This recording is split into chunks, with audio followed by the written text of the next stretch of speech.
I remember my grandmother always making potato croquettes. So what I'm going to have you do, I'm going to have you get those potatoes that we cooked earlier. They're in the pot right there. And we're going to rice them. I don't think a lot of people realize that you should never try to mash potatoes in a food processor.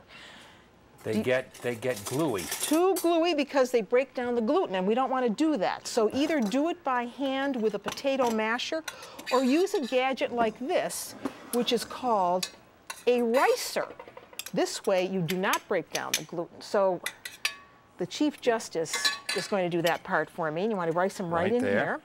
And while he's doing that, I'm going to beat up some egg because we're going to make cylinders, potato cylinders that you're going to fry in a little bit of canola oil, or you could use olive oil if you wanted to. So you want to whisk up 2 eggs in a bowl. And then, Your Honor, I'm using fresh mint. Fresh mint, all minced up. Lovely, which we can grow in our garden. Exactly. So there goes fresh mint. Whisk that in. And I'm going to add this in with the potatoes. These are what are called panko breadcrumbs. They're Japanese breadcrumbs, and they're very big breadcrumbs, flaky breadcrumbs that really hold a crunch, and I like to use them for this particular recipe. But if you didn't have that, you could use regular breadcrumbs that you've toasted a bit. There is the egg and the mint mixture, and now we're going to add 2 kinds of cheese. Parmigiano Reggiano and Pecorino cheese. Does that sound good? Beautiful. Okay, now we're going to mix this up. Let's mix this up really well, because then you and I have to get our hands into this. So you want to make sure that the potatoes have cooled down some before you do this. So you add all of that cheese as a binder, you see? Yes. You want to make sure. And you must have some oil ready in a pan. So here we have some vegetable oil that we have preheated.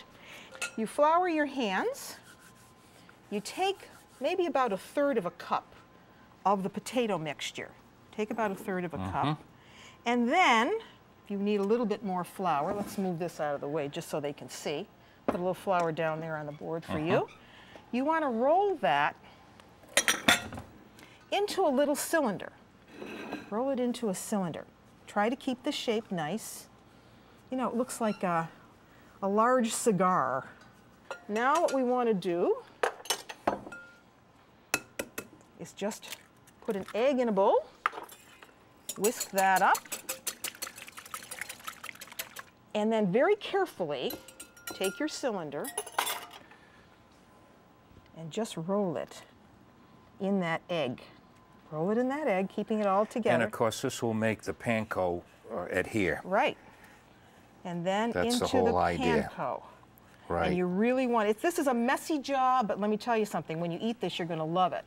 So you get that really well coated, so it looks like that. So you do yours. All right. And while you're doing that, I'm going to test this oil. All right. Just by putting a few little breadcrumbs in there to make sure that that's okay. And it's just about up to speed, but I got to turn that up just a little higher now to make sure. Because we don't want these to be oily, and if you don't have your oil hot enough, it'll turn out to be too greasy. So I'm going to take mine, and I'm going to put it right in the oil, and we're going to fry these. And I love these served with, my grandmother used to serve them with fava beans. Oh, yes. Fava beans, and I like to put a little radicchio salad with them. So can I get this one? Sure. Okay, get that one. That's looking nice. Put that in. And we need to get these nice and crusty and brown. And then when we have them all cooked, we're going to drain them off onto paper towels, and you and I are going to be ready to eat